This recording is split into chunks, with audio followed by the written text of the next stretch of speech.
All right, good evening and welcome to the New Haven Museum. My name is Cynthia Riccio and I'm the Director of Programs and Planning here at the museum. Tonight we are so happy to have local visual and public artist Kwadwo Adae for a virtual tour of New Haven Murals.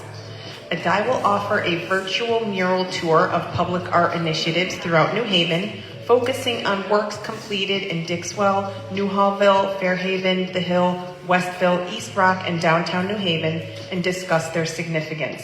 He'll also discuss the various community partnerships and nonprofit organizations that have financially supported the projects.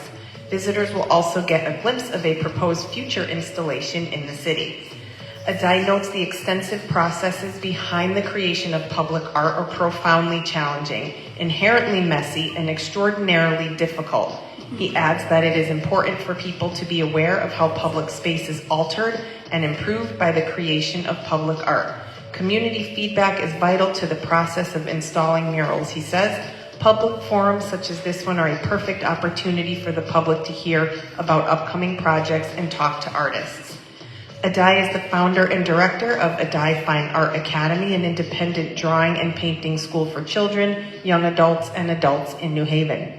In addition, as a New Haven-based visual and public artist, he has installed approximately 30 works of public art throughout Greater New Haven since 2014. Welcome, Kwadwo. I'm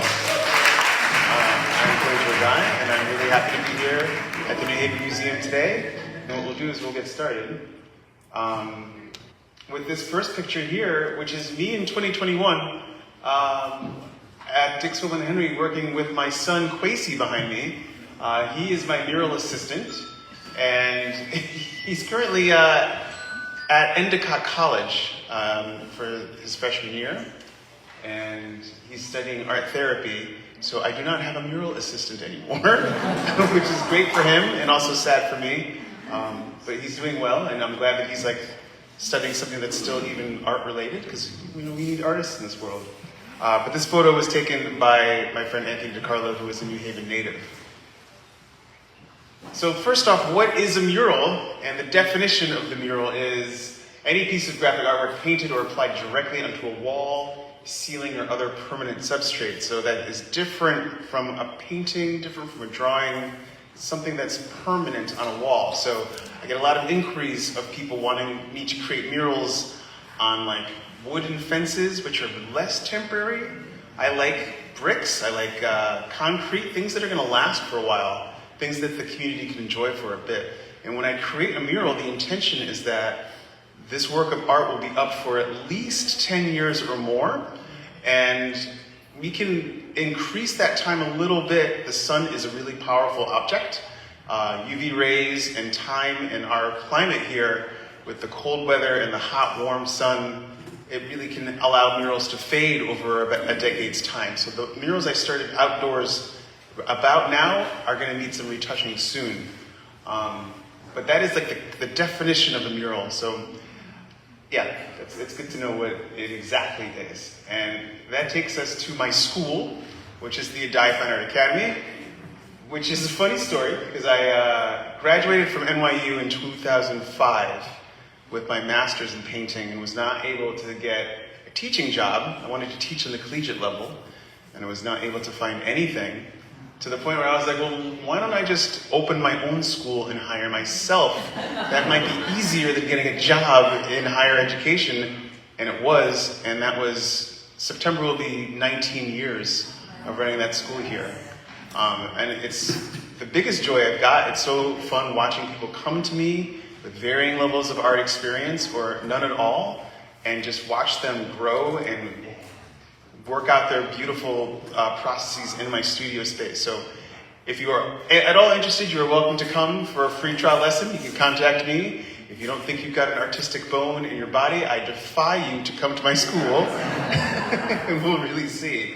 But I'm located at 840 State Street, right next to Skull and Combs Barbershop, and Michelina's Pizza on State in the East Rock neighborhood. But we were on Chapel Street for 13 years at the corner of Orange and Chapel on the second floor, hidden away, creating art in downtown, which is wonderful. But that's what the school looks like. the paintings on the walls always change. It's really great in there. Which takes us to 2014. 10 years ago, Arlene came to me. Arlene is the owner of Marjolaine's Pastry Shop. They're at 961 State Street. Great Parisian bakery. If you're looking for some pain du chocolats, that's where you want to go. And they wanted a French-themed mural. And I was like, oh wow, French-themed mural. I've never been to Paris before. I don't know what a French-themed mural is like. So I studied French for 10 months, and I flew there to Paris and stayed for, I think it was like a week or so. And I was able to do some studies, painted studies of the Eiffel Tower. I had no idea it was that like coffee color. I thought it was black in my mind.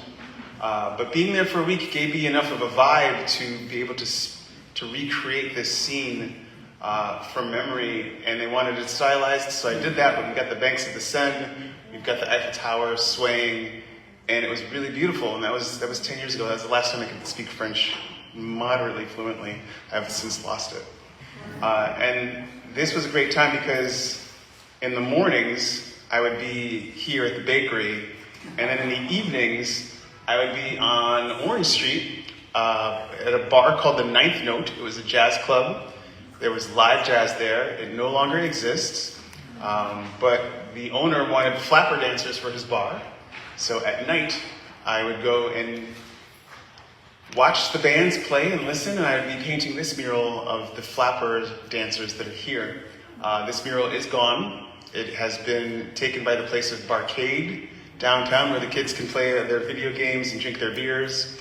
But that was the first mural that I did to be destroyed in New Haven. So I'm glad that we've got pictures and accounts of what is no longer here, because ultimately that will happen to murals. The following year in Sherman's Alley, so right on the corner where Union League Cafe is, for those of you that are familiar, there was a little coffee shop, and in it was just bare walls, and I was commissioned to do the Studio 6. And to do this mural, I sat and just kind of ate lunch there for a couple days and just sketched the Yale students that were there that would come in and study. And there were regulars and faces that I would see multiple times, and I would change their faces, change their hair tones, flesh tones, and really just get the essence and vibes of the people that were there enjoying their coffee. It was in this recessed arch that I was able to paint this picture. And I think this took about 3 to 4 weeks to do. And that, it was B Natural Cafe, and they're, I think on Crown Street now. But this location has closed, and when they closed, this mural was destroyed. This is 2016, and this is not in New Haven. This is in Teddy Garhwal, India. So I raised some funds to go travel to India to do a mural with some kids. And it was a K through 8 school.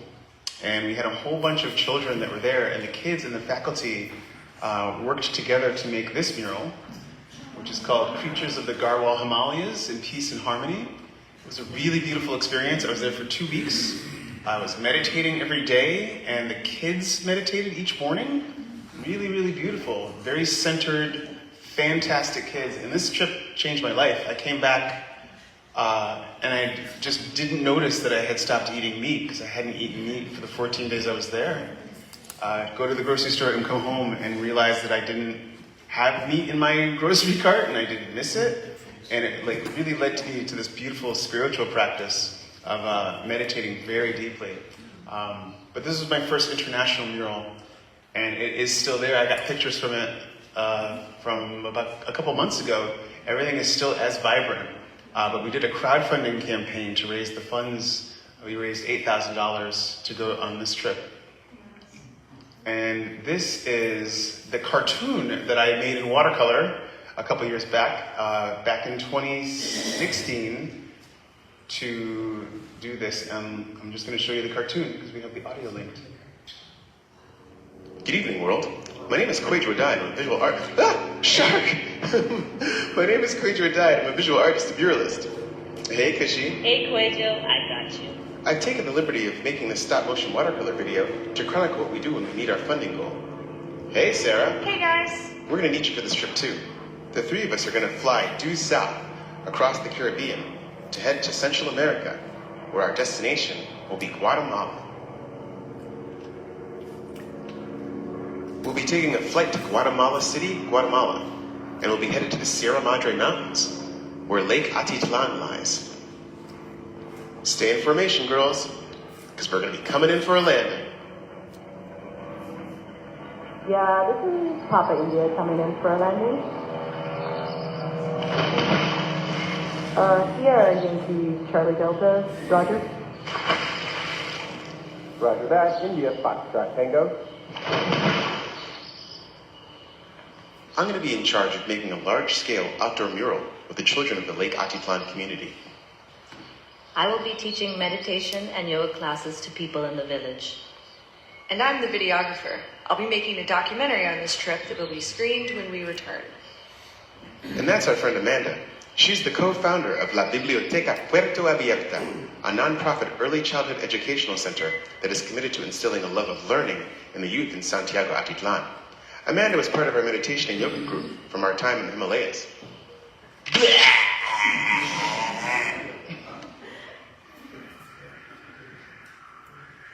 There's Cushy teaching us tree pose.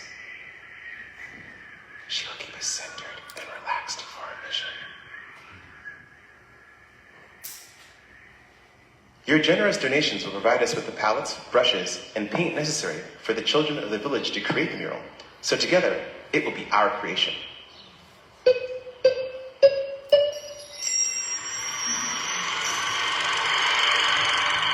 Then we will work hard to create a mural featuring beautiful upiles, vibrantly colored birds and flowers found on the traditional garments of women from indigenous Mayan cultures.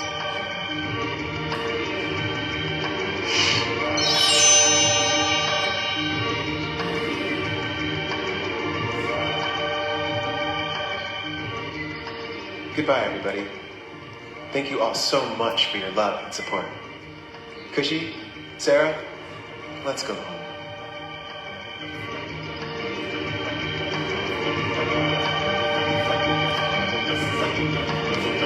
So that was my second watercolor stop motion cartoon that I've ever made. And it took me, Good evening, world. Oops. My name is Kwadwo Adae. it took me like 13 days straight of painting watercolors for it. And I worked with the videographer helped me like produce it inside of the animation program. And we put that on Kickstarter and we were able to raise $12,000 to fly to Guatemala to do a mural there. And these are the pictures from the time that was there. It was fantastic. And when we got there, there was a Daffy Duck Space Jam mural that was already there that they didn't tell me about. And I was like, why did I just fly all this way to come and see American culture? Why am I not looking at Guatemalan culture here? It's a good thing. I'm about to paint some Guatemalan culture as best as I can. And that's a really important part about flying somewhere to a completely different country.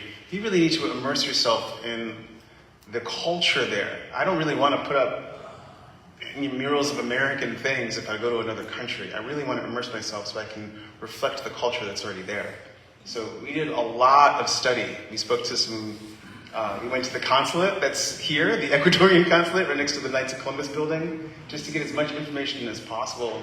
And then we were staying with a family that really knew the indigenous customs that we were trying to portray. But we had, this is a Escuela Chul, this is a K-8 school in Santiago Atitlan, which is a gorgeous place. Absolute paradise.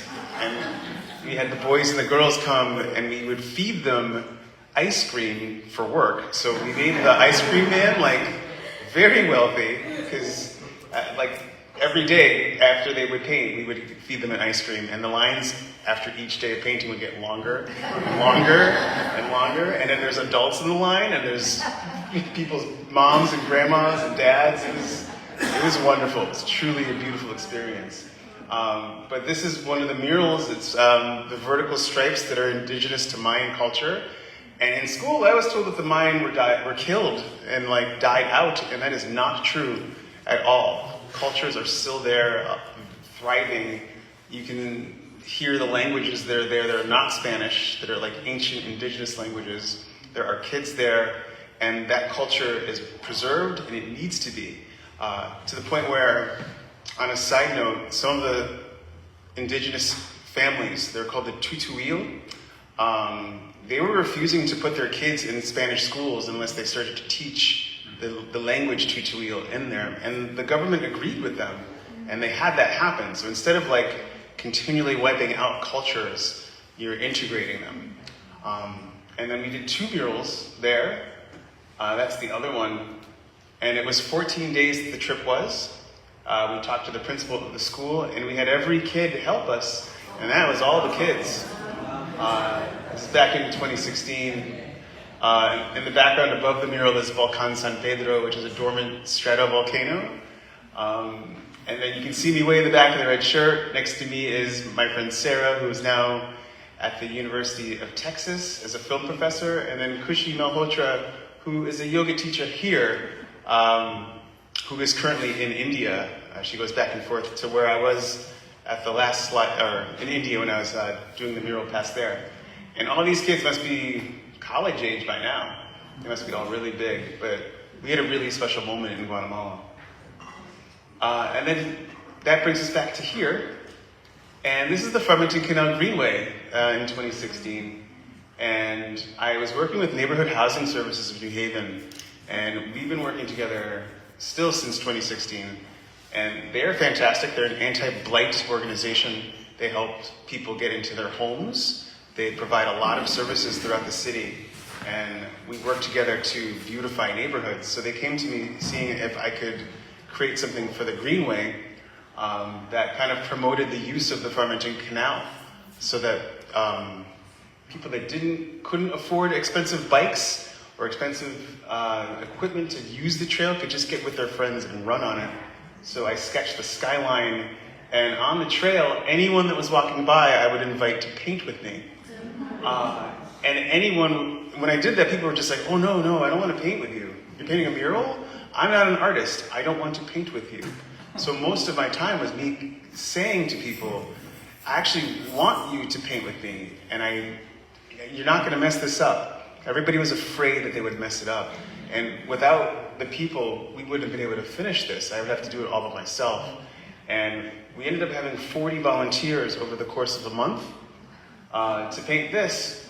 And this is on the Greenway between Thompson and Star Street, behind Shelton Avenue. So you can't see this mural unless you are walking on the trail.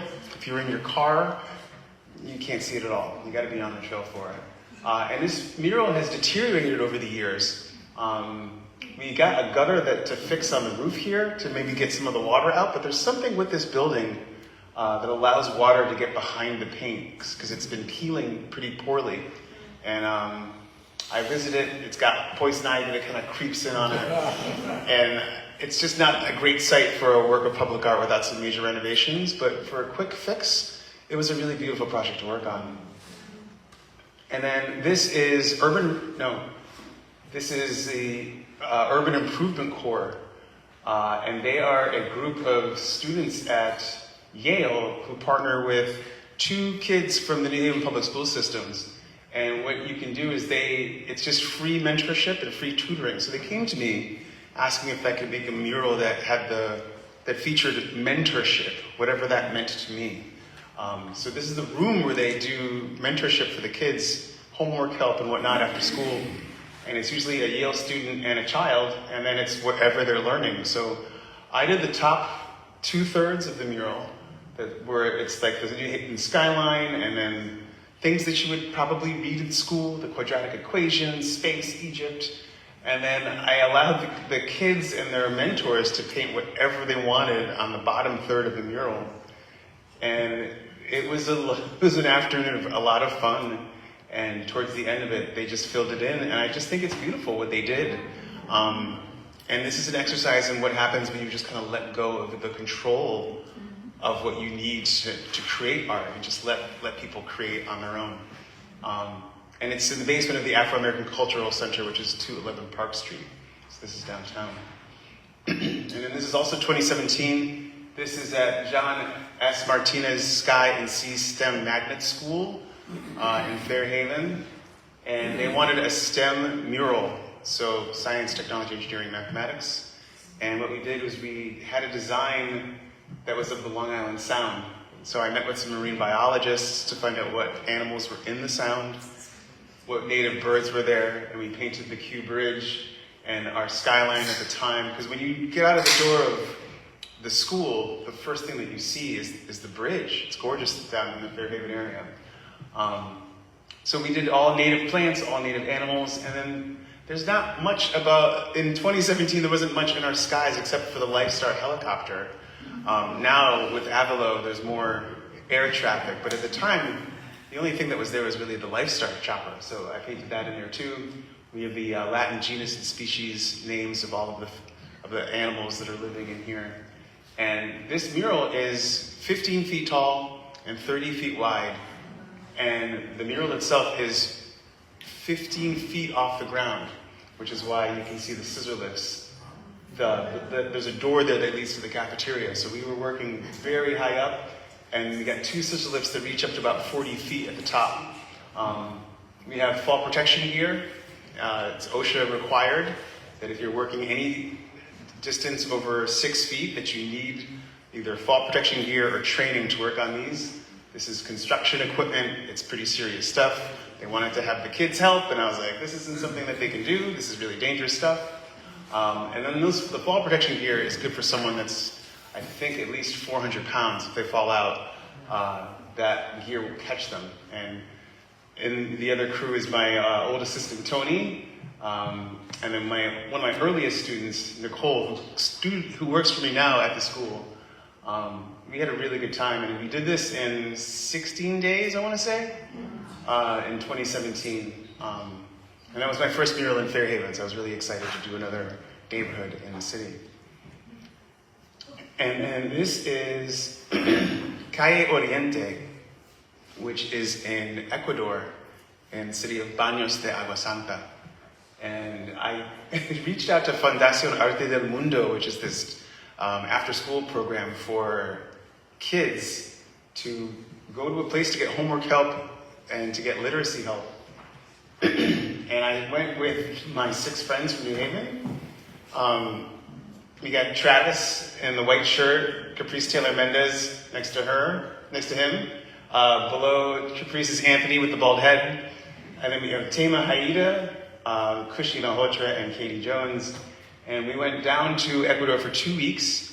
I made another cartoon, and I raised $20,000 this time to bring everybody down to get enough supplies for paint. And then these are the kids of Fundación Arte del Mundo. It's supposed to be an M, not an N. And those are the kids that would come every day after school, and we would paint together. And then same with the trail, anyone that was walking by was invited to paint with us. So what we did was we met these people from the Otavaleño and Salasaca communities, the indigenous tribes that are in this portion of Baños de Agua Santa, which is like a very, very tourist-friendly area. They get the American dollar. There's all kinds of like tourist things to do. But the indigenous culture is still there. So outside of the bars and the clubs and the tourist traps are people that are dressed like that, and some of them are selling, cigarettes or selling, flowers. And apparently they've been dressing in this garb for thousands of years. And the Otavaleño and Salasaca communities predate the Inca. It was the Inca that conquered them. They both spoke Quechua. And when they were conquered by the Inca, they kind of just mixed with them. And then the Spanish conquistadors came. And that is why we have people in Ecuador speaking Spanish. But they raised their religious sites, places where they would worship Pachamama, the Earth Mother, is where they built their churches so that people could then worship the Virgin Mary instead. So Pachamama, as the Earth Mother, I felt needed to be returned to these spaces. So I found this woman in the square who was like perfect matronly age and beautiful, and I was like, can I please take a picture of you so I can draw you for a mural? And she's like, I'm not even from here, I'm just hanging out with my family today, no, don't do it. And her family's like, let the guy paint you, let the artist paint you. So I was able to paint her face, and then her hair became the land and the sky in this mural, and I put the indigenous people back the Otavaleno and Salasaka community members into the mural so that people can have their culture in their space. And then all the way to the left is Volcan Tungurahua, which is an active stratovolcano. It has not erupted since 2007. And had a really beautiful time. And when we were leaving, an Ecuadorian police officer came up to me and he was like, "Is that yours?" And I was like, "Yeah." He's like, "You made this?" And I was like, "Yes." And he's like, "We will make sure that it's protected." And I was like, "Whoa, you are very different than the police where I'm from." But sure, absolutely. So that was great. That was great. And then back to the Farmington Canal Greenway. After I finished the runners mural, the Elm City Foot Race, they got the idea to change this space because look at it. This doesn't look fun. This doesn't look safe. It doesn't look welcoming. It's in the dead of winter. And they were like, "Could you make something this big?" And I took a look at it and I was like, you know what? Probably. I don't know. I've never made a mural that large before. But this was 2016. And these meetings were happening between Neighborhood Housing Services of New Haven and the city of New Haven. And Trump had just gotten elected. And there was the Women's March in protest of that. And I remember going to New York and marching with women and being like, I need to be able to do something about this. I don't like having so much misogyny in our political discourse, our social discourse. This doesn't feel right. It still doesn't to me, but in this position, you can do something about it. So what I did was, this was the site of the women's mural. So we primed it. I got a grant from the state of Connecticut. It was a project fiscal year 18 grant. And I was one of 2 artists in the state to get it. And that was for $20,000. And we raised an additional $12,000 from the community. All various nonprofit organizations, individual donations. We got it to what, $32,000? I was hoping for 40. We weren't able to get that much. But it took 13 gallons of just primer to get it to this condition. And we power washed the wall first. We had to rent 2 power washers to wash the wall. And I remember Quasi washed part of it, and I washed the other part, just to get it in this condition. So that gives you an idea of like the types of cost that goes into making a mural of this size. It's 18 feet tall and 106 feet wide. And what happened was, over a period of 6 months, we had 140 volunteers from the New Hallville, Dixwell community, and from the Highwood community in Hamden. And basically anyone that was coming down on the trail could come work with us. This was a day that was photographed where we hosted the Hamden Youth Services Bureau. And the whole community really came together to make this happen. Like, I cannot claim responsibility for this. I designed the mural based on women in my life from all over the world that had impacted me personally in a very profound way, so that each woman, the original design had 9 women, but the wall was so big that it just ate my first sketch.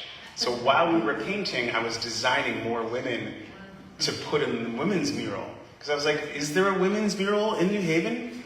Do you know of a women's mural? Like any mural that just celebrates women? You'd be surprised at how few murals there are that feature women. I think in Washington, there might be like 1 or 2. And when you have half the population being women, that's really not okay. It's really not okay. So I'm in a position to change that, so we were able to do that. But this day, it was like swelteringly hot in July, and they actually called Ben & Jerry's downtown, and they sent an ice cream truck, just like when we were back in Guatemala feeding kids with ice cream. Or like, can you bring ice cream for these kids?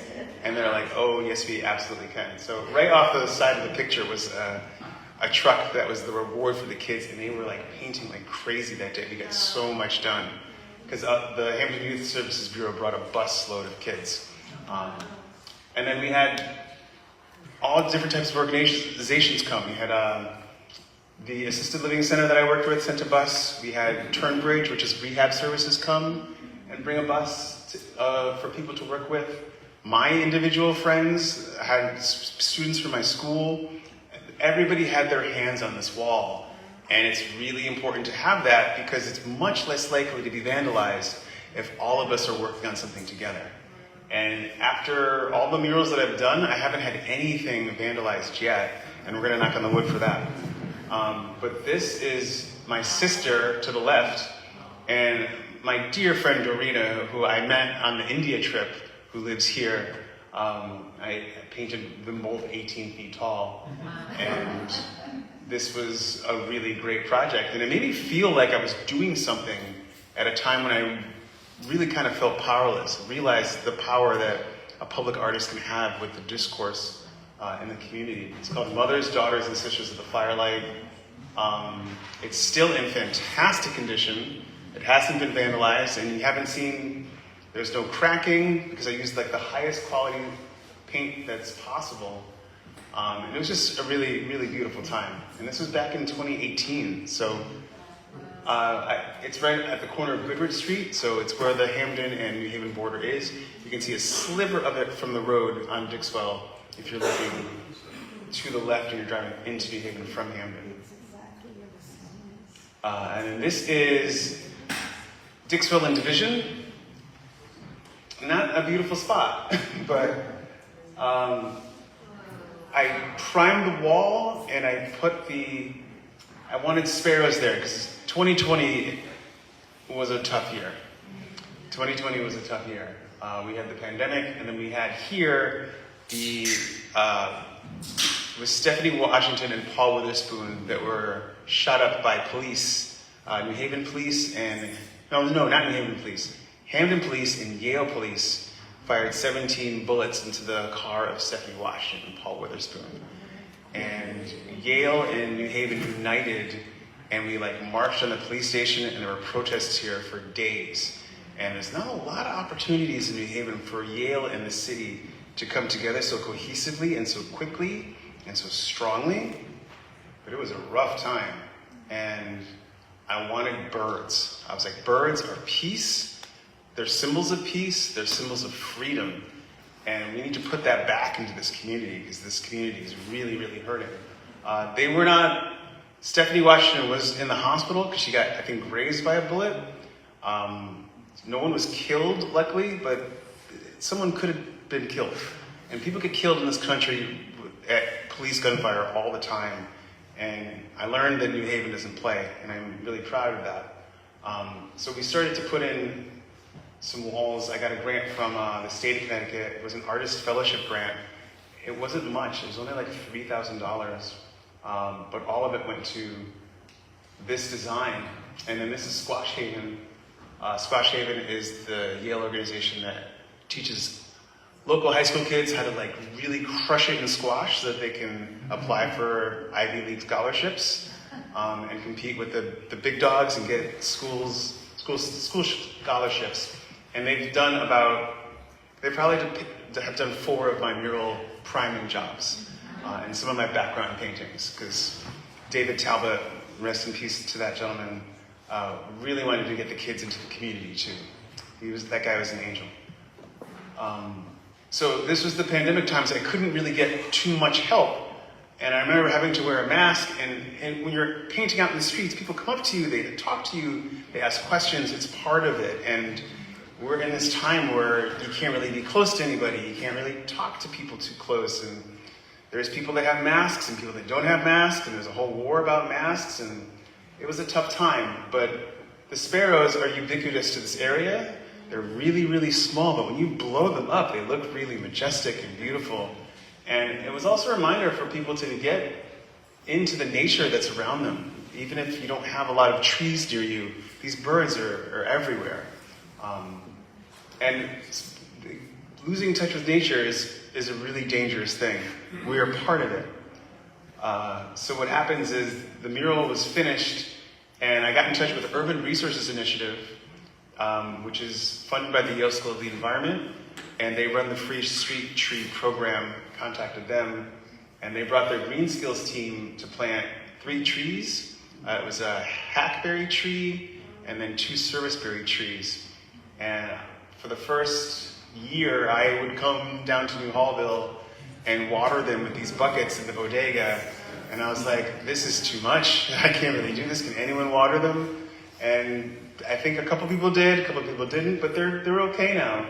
And that's what they looked like as of 2 years ago. The trees are thriving, and the idea was to have hackberry trees and serviceberry trees have edible fruit on them, and then maybe this kids in the neighborhood, because there's a bus stop right across the street, would start to get a relationship with these plants and maybe have a healthy snack instead of going into the bodega to eat junk food all the time. I don't know how well that's going, but at least the trees are alive, right? But this mural was like the first time I was like, okay, I can make murals and also plant trees, because all of these neighborhoods that need my work need trees. It's not like Westville and East Rock that are full of old, ancient, gorgeous trees. There's lots of shadeless streets, and there's tons of benefits to have street trees. So I make sure that if there is space, if there's a little patch of land, that a tree goes in from now on. And if you live in New Haven and you see a bare spot, contact Urban Resource Initiative and just plant a tree. It's 5 gallons a week that you need to do for the first 2 years, and then the whole city benefits. And then 2020 is the whole George Floyd, Breonna Taylor catastrophe that went on. But it was the first time that a city came to me and asked me to tag its streets. They wouldn't close Bassett Street for me, but they wanted that design on it, so that's me taking a picture of myself at 3:30 in the morning, because they could only close the street for 1 day. So the night before, I was spray painting the outline of the tag on the streets, which was, I'm a night owl, it's okay, I got sleep. But the next day, we had 40 volunteers. 40 seems to be the magic number for people to come and just volunteer. We had 40 volunteers and 18 gallons of yellow paint, and we painted that tag. And I was like, we really should do this when it's colder out so we can get a good picture of it, because the trees are still in bloom, and you're going to need to see this from above. It's so big. It was 274 feet, 294 feet long, 22 feet wide, and it just covered the whole street. And you can't really get high enough to see it. The city sent a drone photographer to take this picture. But Bassett Street's very busy, and the vehicular traffic has worn this away, but it was there in 2020, and that was the first Black Lives Matter mural in the city of New Haven. There was going to be more, but things kind of died down. Things got a little bit more peaceful before the backlash came. So here I am in Edgewood School in Westville, and the motto of that school is from tiny acorns do mighty oaks grow. So I was doing a mural of an oak forest on the second floor, just something to calm the traffic of the kids on the second floor, because dismissal would happen and they'd kind of run out of there. So they asked me to make something really calm. So I did the outline painting, and then I invited the 8th graders and 7th graders to paint, and the faculty as well. And they did a great job filling in all the space. And it's this I used purple as much as possible to just have a calming presence.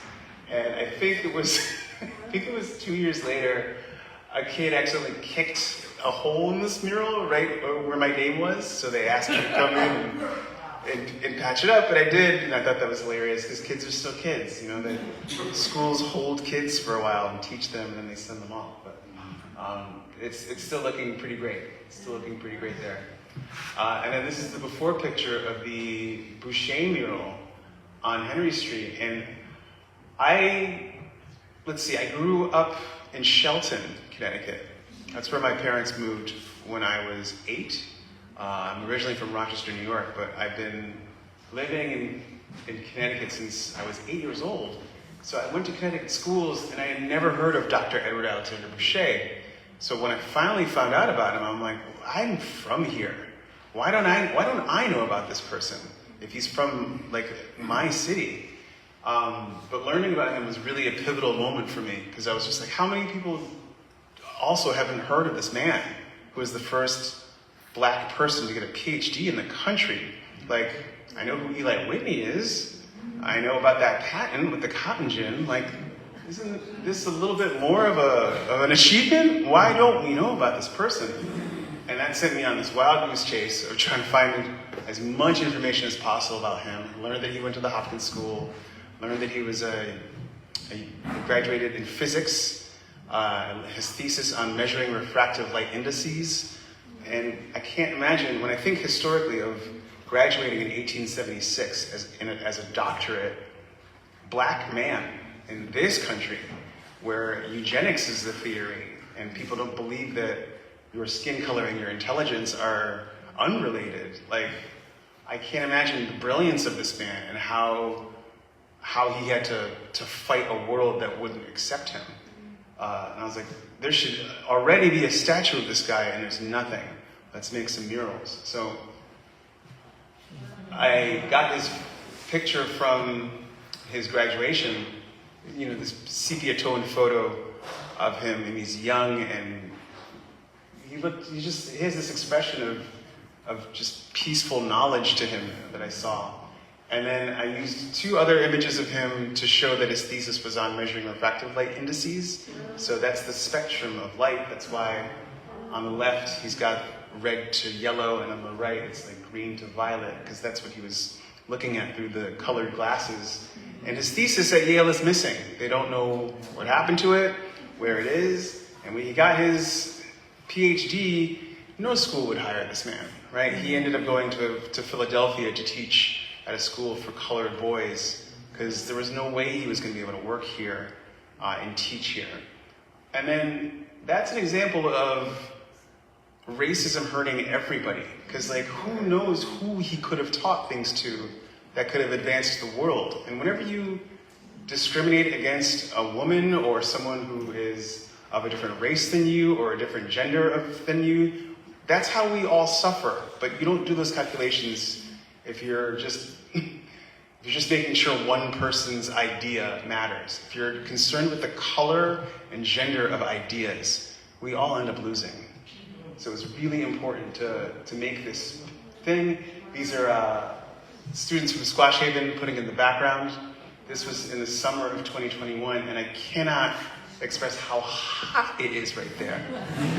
It's so hot. We were sweating every day. And I was like, there needs to be a tree planted here. Like, some people live here all the time, and there's no shade here. So we were able to complete the mural, and we got 2 trees planted there, a sweet gum tree and a scarlet oak, thank goodness. And we asked the Urban Resources Initiative for them, and I think it was in 2022, we had a really hot, dry summer, and those saplings died. I was not able to get there enough, and I'm like, I can't beautify the community and teach the community and landscape for the community. Like, I need some help. And I think some angel out there planted new trees and watered those trees. And I check on them. I drive by and I check on all these trees, and they're doing okay now. So thanks to Urban Resources Initiative for giving me new trees for this one. But I love this mural. This mural was really important and really special to me. It was really a fun, informative, beautiful project to do. And then this is High School in the Community on Water Street. And they came to me because one of their students was shot in Waterbury. And they were like, we need an anti-gun violence memorial. Can you make us one? And I was like, absolutely. So the idea was to paint the 3 graces from Greek mythology. And the 3 graces were always depicted as these joyful, young, beautiful white ladies dancing and frolicking in forests with fruit and magical creatures around them. So then I made 3 graces, but they were Black and Latino.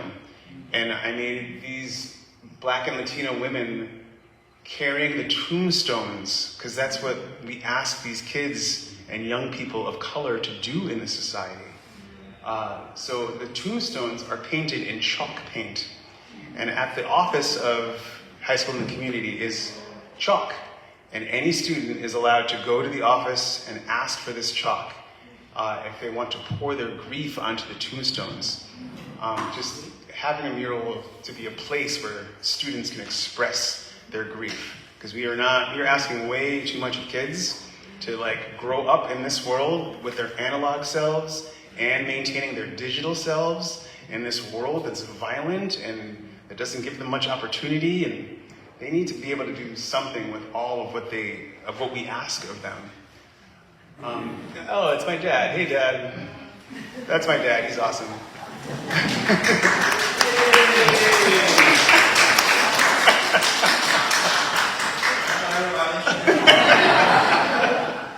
So they finished the wall, and this is the Three Graces, and it was a really hard project. This is a very emotionally challenging, difficult project to do. And it was a really hard thing, but it was a cathartic thing, and I got to know a lot of the kids that were seniors, and they actually asked me to come back to speak at their commencement the following year, which really meant a lot to me. And they had to use it a couple months later when another kid got shot. So I was like, that's horrific, but at least there's a place to put the grief this time. But we were asking too much of the kids to live in such a violent place with so much inaction. It really, really makes me upset. And then this is Sylvan Avenue and Stevens Street. And there was this mural here. They came to me, this is Christian Community Action, Reverend Benita Grubbs, who's been running this shelter forever. I think she retired this year. Was it this year? 35 years that she's given to this organization, which will give you shelter if you are in the Hill and you are having a hard time paying your rent, or if you're fleeing domestic violence. You can live here for rent-free up to 60 days in quotations, which means if you need more time, they're probably going to give it to you. But this is one of the only family homeless shelters in the city. And they asked me if I could fix the mural down here that got tagged. You can see that on the orange bus, there's a little bit of a tag there. They're like, can you fix this? And I was like, no. But what we can do is make a mural so big that no one can tag it again.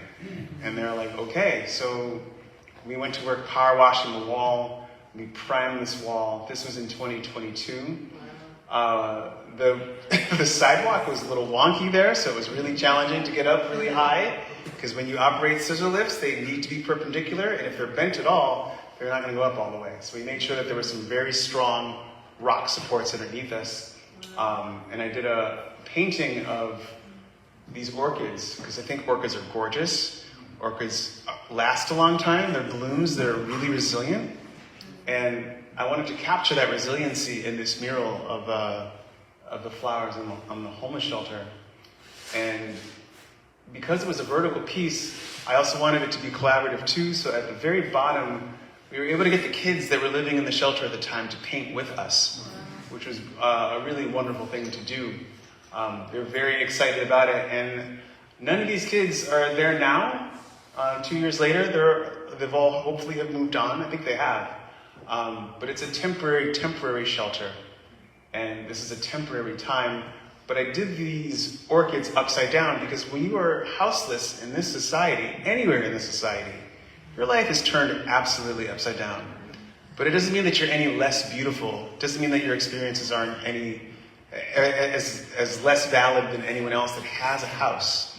And in this society, there's a stigma to that homelessness. And it's not just a problem here, it's a problem nationwide. And politically, the problem just seems to be sweep it under the rug, move them so we don't have to see it. And that's not going to be a way to ever fix any of these problems. And I wanted to remind people that it's just, people are just in tough times, in tough situations sometimes. And it doesn't decrease the validity of their lives, it doesn't decrease the validity of their beauty. And it's there right now. I'm really proud of this work. And it was my first piece in the Hill, and I hope it's not the last. I'm trying to find some more work to do downtown there. And then the Elm City Montessori School came to me, and they got a grant from the Nellie Mae Foundation to create safe spaces for LGBTQ youth in schools as a response to the waves of anti-LGBTQ legislation that have been passed nationwide throughout our country. I can't imagine what it's like to grow up as a child right now. Everything seems to be a minefield. So we met with the kids, we met with their GSA, and that's the Gay Straight Alliance, and they gave us a ton of ideas, but most of the ideas reflected the rainbow, and I thought of what animal could make a rainbow, and the only animal that I know that can is a chameleon. And a chameleon, with its the gift of its color-changing abilities, it could be whatever it wants to at that time. It could be something else later. It could be anything. So I had this outline that created the Progress Pride flag, and the kids were so excited. They came and they painted each one. We had the 3rd graders and the 5th graders and the 7th grade. No, it only goes up to 5th grade. I'm sorry, it only goes up to 8th grade. We sectioned off different portions of the chameleon for kids to paint, and then I went and refined and did the shadows and the lights over it. So it's this collaborative project with the kids at Elm City Montessori School, and it went up quick. It went up really fast, and they just have a really progressive mindset at that school, which is a great place for kids to grow up. And they asked me for more, so we were doing murals of LGBTQ heroes, icons throughout history. And there's this enormous hallway all the way down, and I had 6 of these portraits that are 8 feet tall, 6 feet wide, all heroes in our society that just happen to be LGBTQ. So we have Audre Lorde here, this portrait of Alan Turing, who, by most estimates, they believe that he saved probably 2 million lives by ending the war early, by cracking the Enigma machine that the Germans created. And he was in jail for who he was, and people should know his story. Marsha P. Johnson, just Stonewall legend. And we got Harvey Milk. I found this picture of him that he looked so joyous, so beautiful. I was like, I want people to see this face all the time. People want to see this face. And we had James Baldwin as well. And you can go into Elm City Montessori School, and if you wanted to see, there's 3 murals that I've done there. The 2 other ones besides this one, because I've been there for the last 2 years. I love them there, and they're fantastic. And then while I was doing that one, I was also at Common Ground High School in West Rock, and they had their sophomores. They wanted to boost morale in the school, so they gave sophomores I met with their 3 sophomore classes, and there was a list of everything that they loved. So Batman and Hello Kitty and Family Guy and all this stuff. And I was like, well, I can't put Stewie from Family Guy in your mural, but I can paint you and I can do Hello Kitty. No one's gonna sue us for that. But they really just wanted to put themselves out. They're like, well, can you make us farming? Can you make us tilling the land and making the magic of this school? So we did that as well, and we had all the sophomores painted. But all of them didn't want to paint. Not everyone wants to paint, I realized this. A lot of them didn't want to do it, and a lot of them did, and what we did in 3 weeks. It was a really fun project. And then I had the lab at Concorp came to me 2 years before, and they were like, we would like to create a mural of historical Black entrepreneurs. Because when you go back in history and you read about African Americans, it's always downtroddenness and slavery and just things that aren't great, but there were people that were crushing it that you never hear about. And I was like, oh, this is a great assignment. Let me dig deep. So I found these entrepreneurs, and from left to right, it's William Lanson, our William Lanson, New Haven's own William Lanson. And then we have Maggie Lena Walker, who was a bank president, Black woman bank president in Richmond, Virginia, in the 19th century. O.W. Gurley is the bespectacled gentleman who owned a lot of the land in Tulsa, Oklahoma, when Black Wall Street happened and Greenwood was burned to the ground. He lost his fortune because he owned all that land. And then we have Annie Turnbull Malone, who had a hair care products empire. George F. Grant, who was a dentist who has a patent on the golf tee. He was worth lots and lots of money in the 20s. And then we have Madam C.J. Walker, who some people have already heard of. She's got huge fortunes in the beauty and hair care lines because no one was catering to the beauty of black women during these times. And she had a mansion, and I think she only died with one heir. Huge fortune. And then Booker T. Washington. And there was a big debate between myself on whether I should pick Booker T. Washington or W.E.B. Du Bois. And I was listening to W.E.B. Du Bois' book while painting this and just learning, and I'm not really sure. I'm not really sure what happened, but that's the finished project, all in acrylic. And there was one person added, and that's Carlton Highsmith, all the way to the left there, who was one of the founders of CONCAT, CONCORP area, and I'm really proud of that organization and all that they're doing to change the Dixville neighborhood.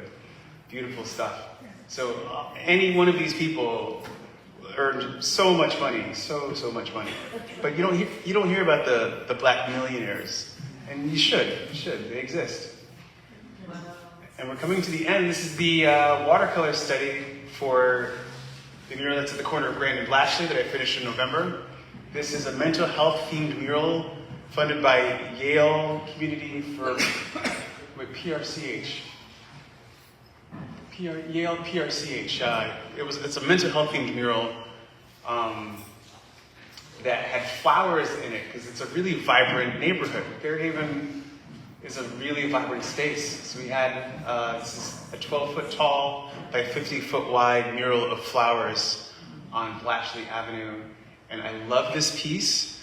Unfortunately, they put the dumpsters in front of it, which breaks my brain, because in my house, I don't put flowers near my trash, but there's no other place for it to go. Space is a commodity there.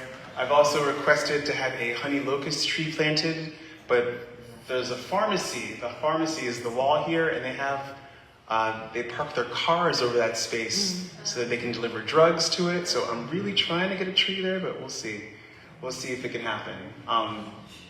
This is a largely consentless process, the work of public art. Like, no one asked for me to do this, so I can't really be mad when things don't work out. But I would really love for people to just enjoy the flowers, and we'll see what happens. And then this brings us to upcoming and future murals. This one was approved 2 weeks ago, but at Ameren Field, which is the baseball field at the base of West Rock Park, they approved this mural, which, the M doesn't work on my keyboard, so there's N's everywhere where I went to go fix them. My goodness.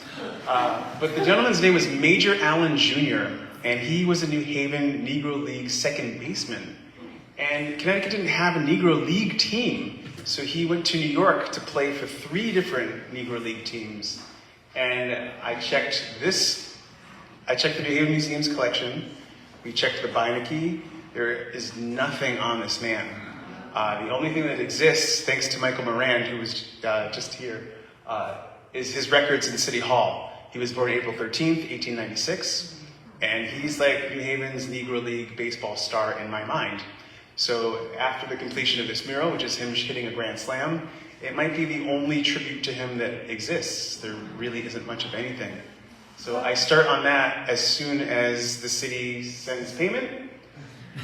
And then we've got, the New Haven Legal is celebrating its 60th anniversary of legal services in the city.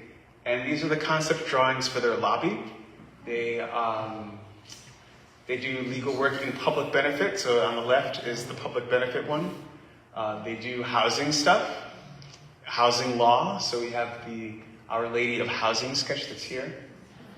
And then they do work with immigration law. If you need to have immigration help, you can go to them.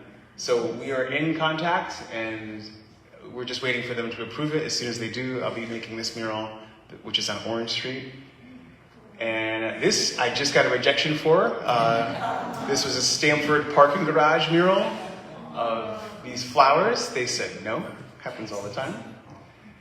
And then this, I've been fighting for a long time to do, and that is an Amistad mural. The content is of the rebellion It happened in Long Island Sound. This is something that is really New Haven-centric, and it's been rejected by the Yale Center for Race, Indigeneity, and Transnational Migration in 2022. It's been rejected by the Arts Council of Greater New Haven in 2023. I do have a pending application with the Adae Mural Prize that I submitted 2 months ago. And if funding fails through the Adae Mural Prize, I'm just going to shelve this indefinitely until the need comes to create this piece. But I think that we need an Amistad mural here. We'll see what happens. How do we support the creation of public art? Well, there's the Cultural Vitality Grant, which I apply to every year. That is good for approximately $5,000 of funding. And then the city is doing a new mural apprenticeship program. The deadline is in 5 days. I don't know what this is, but I see that they're advertising for it. So these types of proper channels to apply for murals didn't exist when I started. So I'm glad that the city is seeing the change that's occurred here and allowing people to learn how to do this, because the way I did it was trial and error. And there should be a way for people to learn how to do this if they want to do this as a hobby or as a profession or as a way to have a voice for their community. And then if you want to support me, you can have a mural proposal requested by the organization that you work for, or you can talk to your alders. They do listen. And this is public art, emphasis on the public part of it. So I could yell at the mayor all I want to make more funding available in this city for the arts, but I'm not the public. You're the public, and your voice matters, and the beautification of your city matters. How your city looks is more in your power than you realize.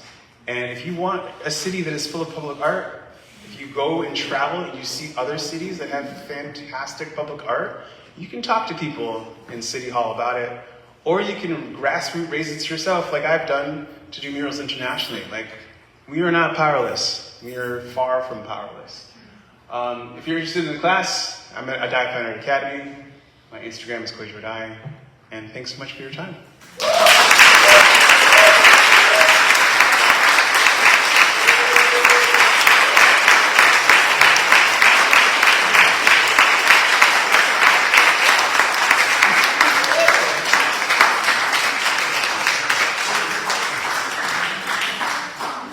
So it is 7 o'clock on the nose. It was exactly an hour. I don't know how that happened. But I'm going to open up to Q&A. If anyone has any questions, please. Yes, you in the back. Kwadwo, when your proposals are rejected, yes, do the organizations give you reasons or suggestions, or how do you know what they didn't think was appropriate? They usually respond with silence. They don't say anything. They don't give you an explanation of any kind. You can ask them or chase it, but I've applied for thousands of things, and the general consensus is that if you were rejected, that whoever was evaluating the proposals didn't agree or didn't vibe with your proposal in a way that allowed for acceptance to happen. So as an artist, you just get so many no's. It's part of the job. So you cannot take it personally, or you will quit making art, right? If everyone is always saying no to you, you'll quit. So you just move on to the next one. These applications sometimes take a month of your time to create, but you have to keep trying. You have to keep applying, because one of those might be a yes, and that yes can change your community. Yes? Hi, Richard. So when you apply for a grant, do you already know what neighborhood you want it to be in? The reason I ask that is because, like you said, the public should speak. Yeah. So if you know a neighborhood and you gather people from that neighborhood to back the grant, whether it's protesting or go down to City Hall, meet with people. Yeah. Is that how it works? There are some neighborhoods that haven't engaged me, so there are neighborhoods that I haven't engaged. And I would love to engage all neighborhoods, but some neighborhoods honestly don't need my beautification. Some neighborhoods really, really do. The neighborhoods that have been redlined in this city, that have been underinvested purposefully through federal denial of benefits from the FHA, like a lot of those neighborhoods really need a lot of different services, and the list is so long that art is maybe one of the last things that they need. But if the neighborhoods that get more resources have a space that they want a mural in, they can propose for one for an area. But I usually go where it's needed. That's how I kind of make sure that if it needs beautification, if it's a rundown area where people don't feel safe, you can put art there and it becomes a place people care about. So I try to focus my energy where things can get care and attention to. I was even thinking, like you say, you focus on an area, so even the older people from that area, you solicit their help in getting the grant. No. Usually I have either requests to make stuff, but when I talk to alders, sometimes alders are like, hey, there's a wall over here. I can apply for mural funding to see if I can make something for that specific space. And if nothing happens, it's because I didn't get the funding to do it. Yeah, it's rough. Yes? I want to first thank you for a wonderful presentation. Far better than I ever would have imagined, coming out on a rainy day. It was definitely impressive. Thank you. But I got to make some comments really quick. Yeah. And the thing that impressed me most was your statement as an African-American man of how our heroes who aren't athletes or all those other things are not recognized. And I wanted to, I believe that we call their names and plants a seed somewhere in somebody's mind. Dr. George Washington Carver is a name that I would have definitely added to that list. And Dr. Charles Drew, who was an African-American man who invented the concept of blood transfusion. Yes. I definitely wanted to add that. But my question, Yes. I wanted to thank whoever it was in the back who asked the question, how or why or what reasons do people reject your murals? I get it. That was first on the list. You don't have to re-answer. But my real question here is there any way in conceiving a mural and making it come to fruition and include the concept, the possibility of climate change that may make it endure longer in this particular day and time? Yes. I have 2 parts for my answer to you. The first one is the 2 examples you gave me are fantastic. But people love their local heroes. So I want to do a mural of Charles Henry Taylor, who was this African-American scientist who did some groundbreaking research in the field of entomology. But he was from Cincinnati, Ohio. So a mural here of him is informative for us, but it would have a much stronger impact in Cincinnati. And I've applied twice to the Cincinnati Arts Council, pitching this to them. And I haven't heard back from them, because I'm sure that they want one of their local muralists to do that instead of me. Then the other thing is, the process of creating a mural based on an idea is something that I do personally and collectively. So with the flowers in Fairhaven, we had free public forums where people could just write down their ideas of what mental health means to them. And I read through everything that they wrote, I poured through everything, and that inspired me to create something that you were able to see with the flowers. So that's not the process that all muralists go through. Most muralists and artists will just be like, I want to do this, I want it to be big, and I'm just going to make that. For the women's mural, we had free public forums that were catered, where people could talk about women in their lives that they loved, women that if they wanted to see a women's mural, we had community discussions about this in a public forum, a public setting, because it's public art, And the public has a right to say their piece with that. There's no school of public art that I know of, but it's important, I think, because you're making work for the public, to really engage the public to do that. So a climate change mural, yeah, we needed one, and we needed one 40 years ago. 40 years ago we needed a climate change mural. I'll make one tomorrow if we have a space and funding for it. It's just chasing the funding. And when you go after funding, sometimes the funding is like, okay, we have $10,000 for you if you are a Filipino sculptor that's from Louisiana. And like, if you're a Filipino sculptor that's from Tennessee, that's not you. And that $10,000 does not apply to your application. And a lot of the mural open calls, a lot of the grants have very specific guidelines like that. And in a state like Connecticut, that's not really a large state, I'm really only eligible for some of the things that Connecticut offers. If I moved to New York, there's way more opportunities, way more funding that's available to me, but also more people, more artists to fight against. But so it's how do you do it? Where do I'm trying to make good and do the best I can in a place where there's very little infrastructure to create public art or to be an artist.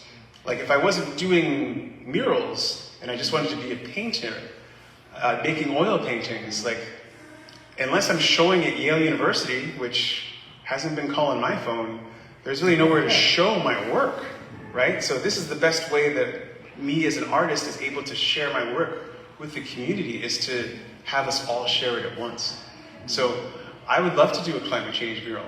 There's many issues that I think that need attention that it's just really difficult to get funding for. Yeah. And yes?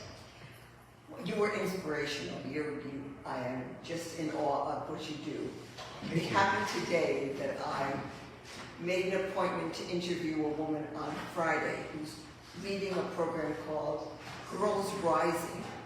It's girls all over the world who are denied education, who are forced to marry, to pay debt for their families. I mean, just horrible situations. Yeah. They're raped, they're murdered, and I just see a vision of girls from all different nationalities, Nicaragua, Albania, and you're putting them, and they do have a climate control. That's one of their major functions. But there's at least 126 million girls who are not in school and not allowed to go to school. So I just wish I could put you guys together and you could make such a difference.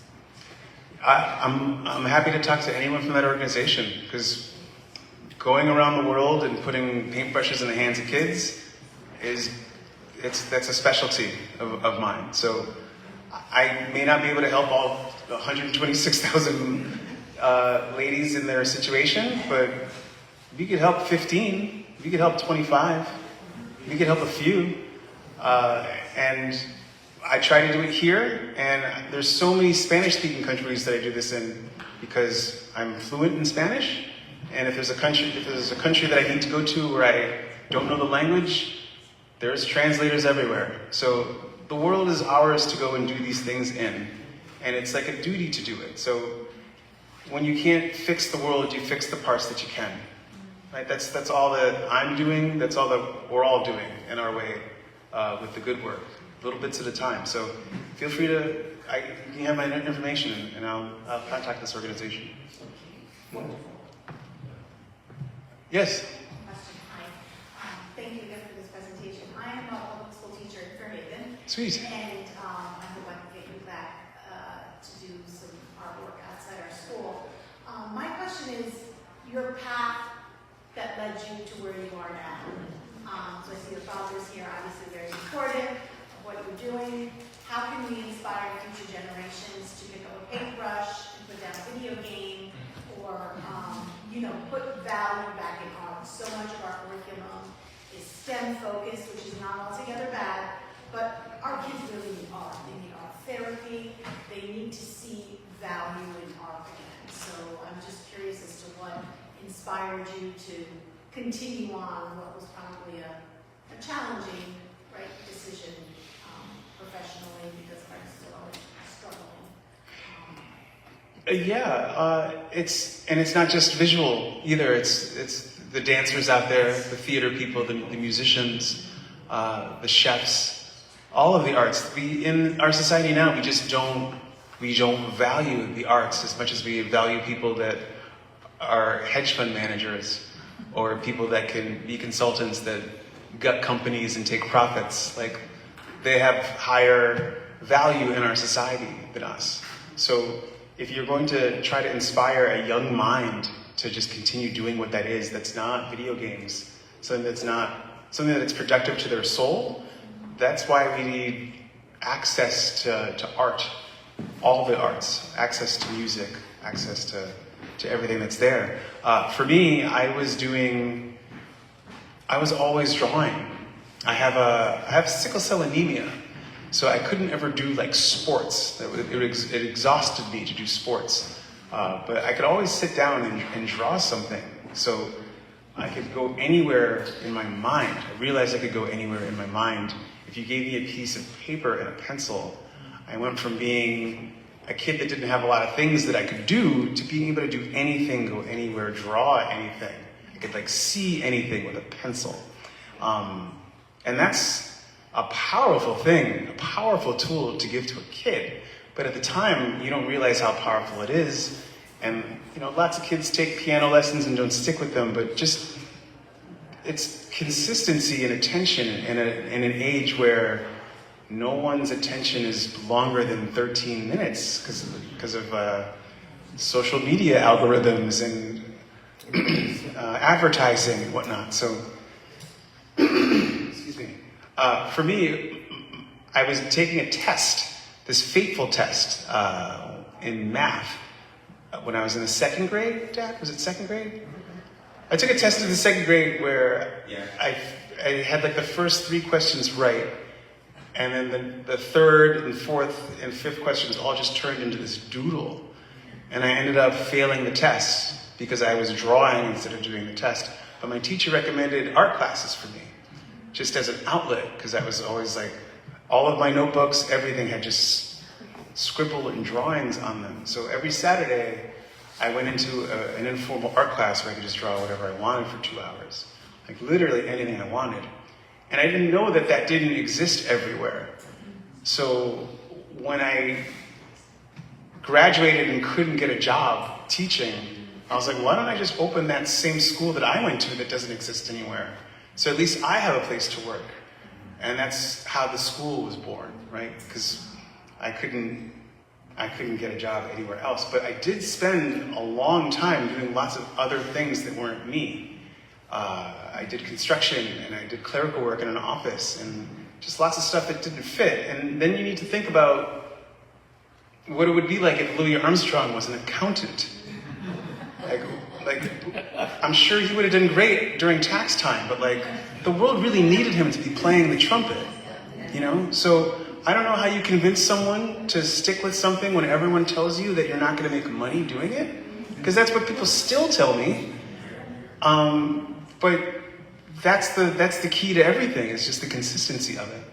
So I would just wish that and hope that you were able to, in your profession, which is the greatest profession, is what you do, teaching children and dedicating your life to teaching children. I just hope that you have the fortitude to allow them to know that they can do what they want with their minds, even if the world doesn't reflect that back at them. Are there any other questions? Oh, in the back. Embarrass your dad for a moment. Okay. And tell us, as parents and grandparents, the things that your parents did for you that you think we need more of, or things that parents specifically could do in addition to. He's always been a really jokey, gentle man, always. But when I was going to art classes every Saturday from 10 to noon, which is the time of my class, it was every Saturday. Like, because it was already in me, I always wanted to go. And I would have terrible weeks at school, or I'd be bullied, or I'd get into fights, or I'd have detention, and I always had that to look forward to on Saturday. So like, there's something that as a parent, that your kid is going to enjoy. And even if it doesn't make sense to you, if it's not harming, it should really be encouraged to be participated in, because you don't know what will happen to that. You know, it's a hard thing to do, and then there's that period where children push you away.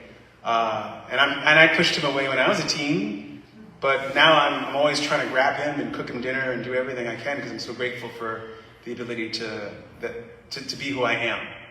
Like, kids and people just want to be who they are. Whatever that means to them is what should be nurtured. As long as it doesn't hurt anybody. You know? Anyone else?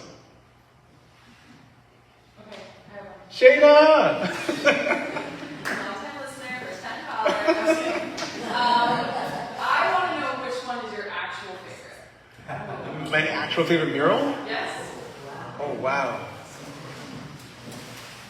Ooh. I like anything where I'm high up. I get a thrill out of being like really high up at this point. So anything that I'm on a scissor lift, I really, really enjoy.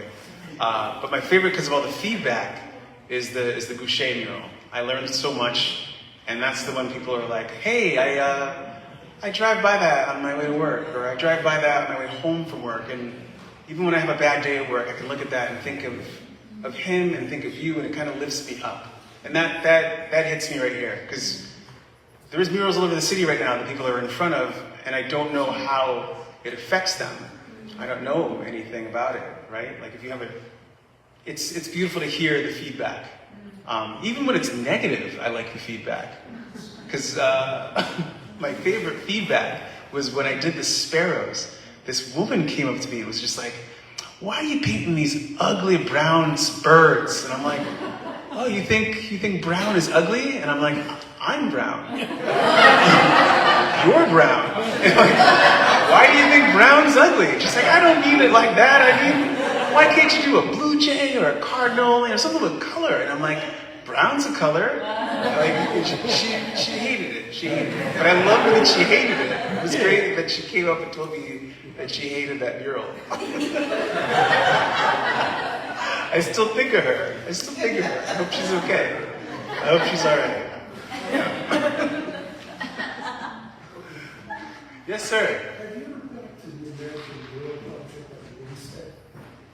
No, but I keep reading about it. I need to go. Okay. Yeah, I have to check that out.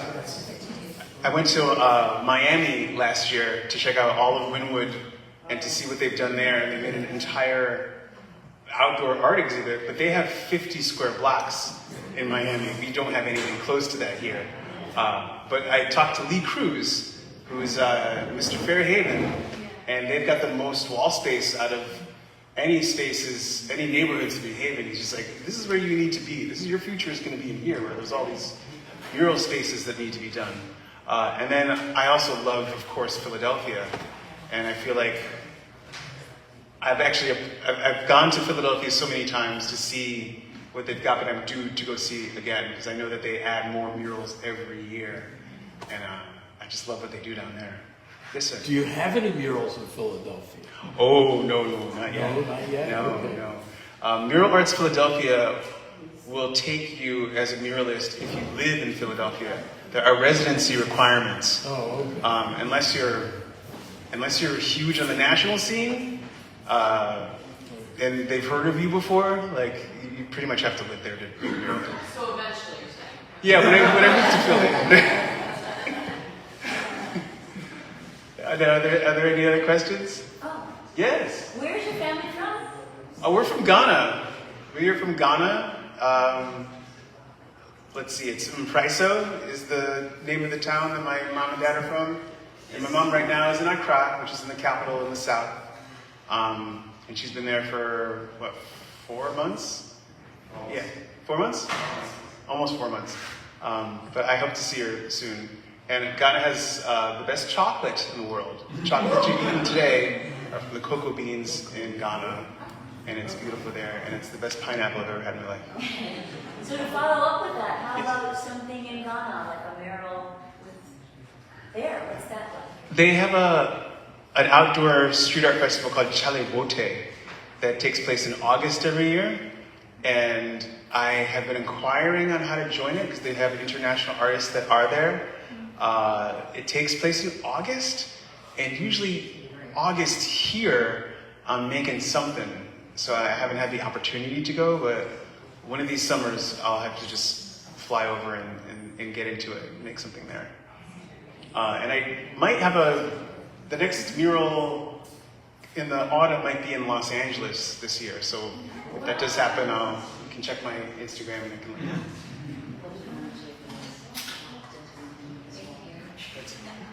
Yes, sir. Yes, I enjoyed helping you out here on the canal trail. I looked to help you out more. I remember you. Yes, you worked in the women's mural. Yeah. You came on your bike. Yes. Yes. I think the canal trail, except for the version they are extending that's down by Orange Street, I believe.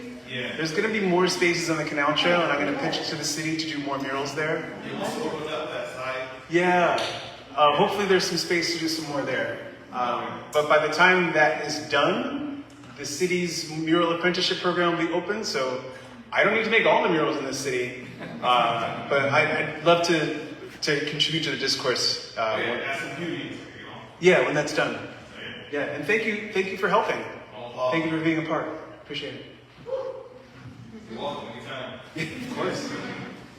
And I also would like to give my thanks to the New Haven Museum for hosting this event. Thank you. Thank you, Cynthia.